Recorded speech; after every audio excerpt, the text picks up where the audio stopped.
Welcome to Tutorial Info. In this video, I'm going to show you how to switch characters in the Sonic Dash game.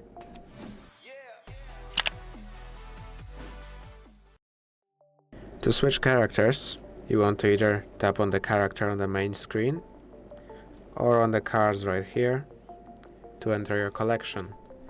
In here you can tap on any one of the characters that are available to you and then exit out, and you'll see that you're going to be playing as the new character, which you'll be able to see in game like such. As you can see, we are now playing as Knuckles, and they might look a bit different, have some different abilities, stats, but that's about it. If this video helped you, please consider subscribing, leave a like and a comment down below.